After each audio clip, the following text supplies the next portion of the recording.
So what's been happening is NASA has been running out of funding. The government decided to cut its fundings, and it's going to be unable to make their next 2 moon trips. They're unable to send their little rockets and spaceships up into the galaxy in order to check out and monitor Mars and the moon in order to progress towards planning human habitation over other planets. NASA really doesn't know what to do. They're sort of stuck without the cash from the government. They need around like $22 billion. Without that money, they're not going to be able to do much.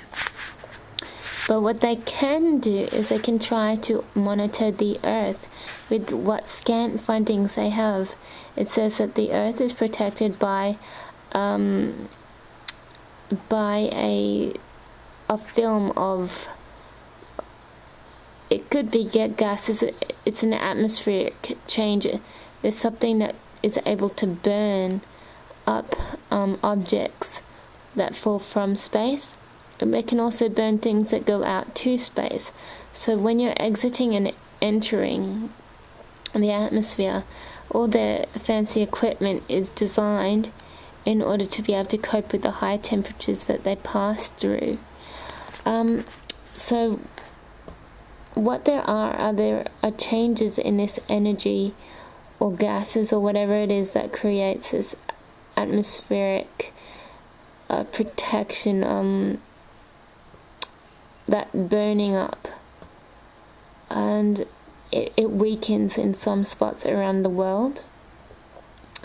And what they need to do is monitor the sky in order to check where things don't burn so easily, where the atmosphere is able to let things enter and exit the atmosphere without burning it up. And that's because it weakens around the world.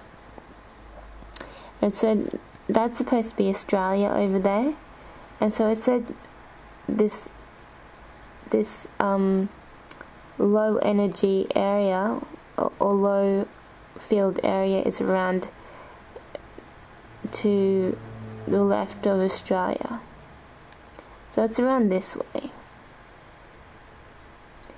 and that's what the rumor is. It's around 2 around there. And they have low ability to be able to burn or degrade things that enter and exit the atmosphere. So if NASA can figure that out, where things are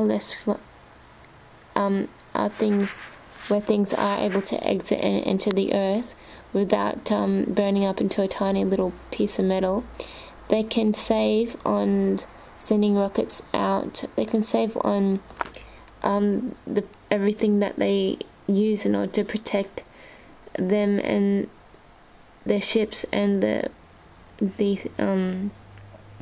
astronauts inside from burning up when they exit into the atmosphere. And that would save millions of dollars on equipment and preparation, and it would allow NASA to perhaps continue on with their research on their low-scale budgets.